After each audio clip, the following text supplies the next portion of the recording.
All right, everyone, what is up? Welcome to a special edition of The Danny Show. I'm your host, Daniel Cody, giving you commentary and reviews on all things wrestling. Let's get started because we have a special, shocking, breaking news.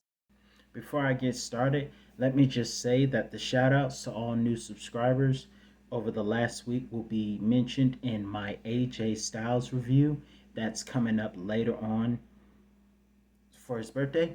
But this was unexpected. So apparently earlier tonight on an episode of AEW Dynamite, we saw something that was unexpected.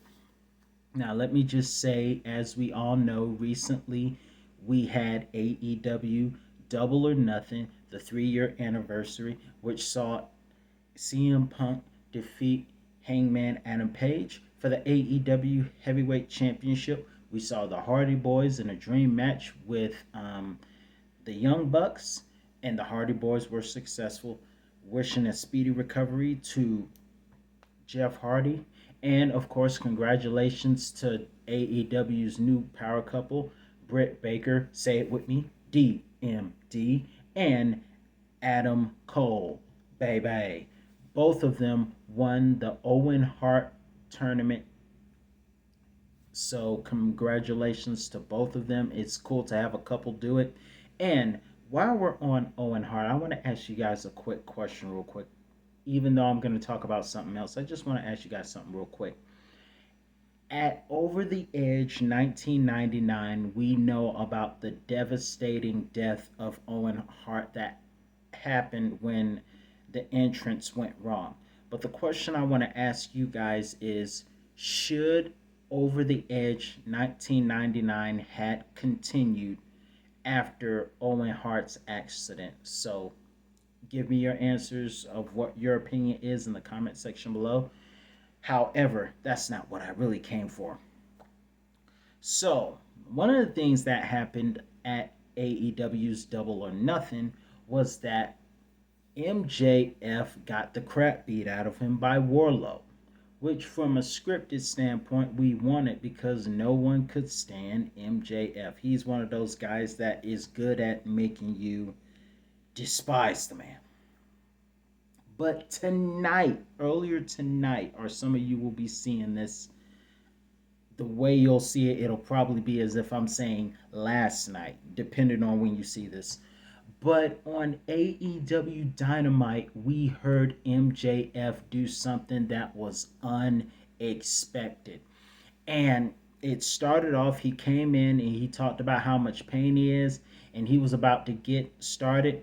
The fans, being that we all despise him scriptingly, the fans had their shut the heck up chant, except they didn't say heck. But they started chanting shut the heck up as he was starting. But by the time he was finished, some things changed. So he came in tonight and totally killed it on the mic, regardless of what you think about him. The man's good on the mic. He's good on the mic. Love him or hate him. He is excellent on that mic. He came out and it got real when he said his real name, not Maxwell Jacob Freeman, just Maxwell Friedman. That lets you know stuff was about to get real. By the time he started making a couple of key points, the fans were starting to applaud. At least half of the fans were applauding. Then he attacked them and said the same couple of ones that clapped the other day was saying he is a POS. So he went there. He got on the fans. He said he had been taken for granted by the boys in the back. He had been taken for granted by the fans. But of course, he's being booed by the fans because he's good at being a heel. But then it got real when he got to Tony Khan, who is the owner of AEW. He went to Tony Khan and talked about the rumors of him coming to WWE as Cody Rhodes did earlier this year. But rumor has it he was supposed to do it in 2024. But according to what we saw tonight, we might be seeing him do it sooner because tonight he said he didn't even want to be here anymore. And all the guys that want to fight for his spot could have it. And he even went on to say that no one else can do what he did. He carried the company, which you got to admit, he is one of the many top faces of AEW. Love him or hate him. Either way, what got real good was when he started to get at Tony, saying, hey, you don't, you take me for granted. Everyone takes me for granted, but you take me for granted the most because I have given you the best of me to this company. I've given you my best, and you don't seem to appreciate it.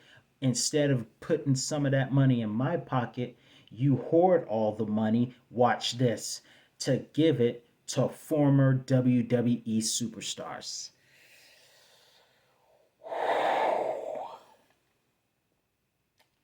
I was done when he said, "You give, you hoard all that money, and instead of paying me, one of the guys that's been with you, who had to work his way up from what was an all friendly company, All Friends Wrestling, as he called it, you take me for granted and you put more financial investments into former stars." And he asked him, "Would you treat me better if I was a former WWE star?"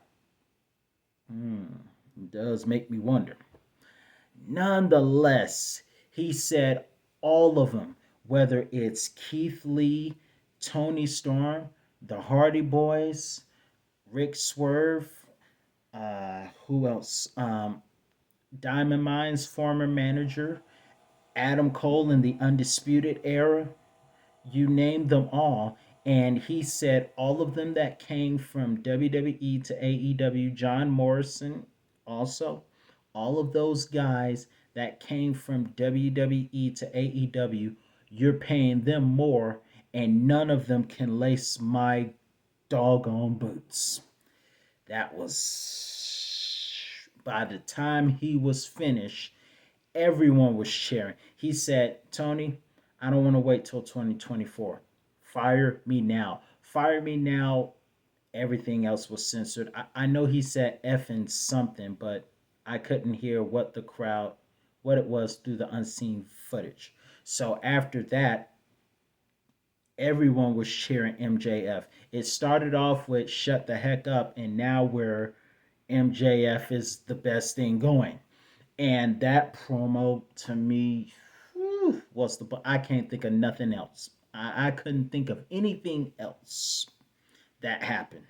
Not CM Punk teaming with FTR, none of that.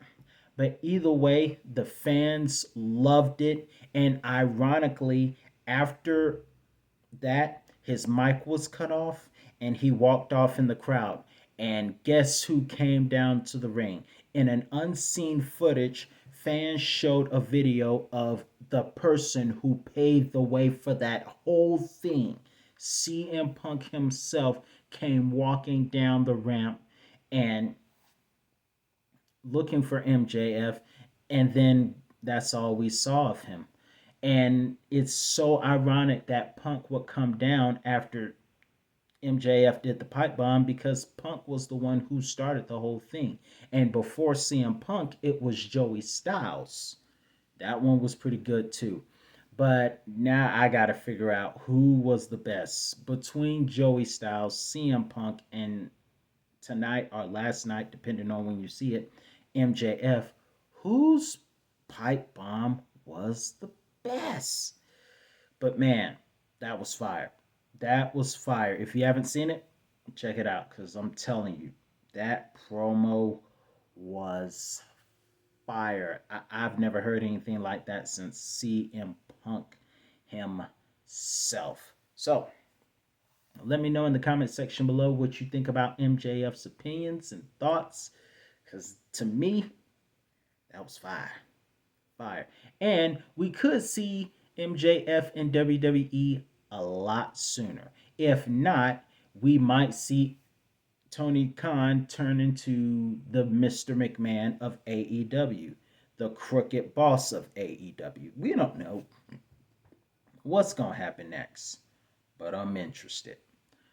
Either way, let me know your thoughts in the comment section below. I'm your host, Daniel Cody, and I'll be back with another review on all things wrestling. See you soon.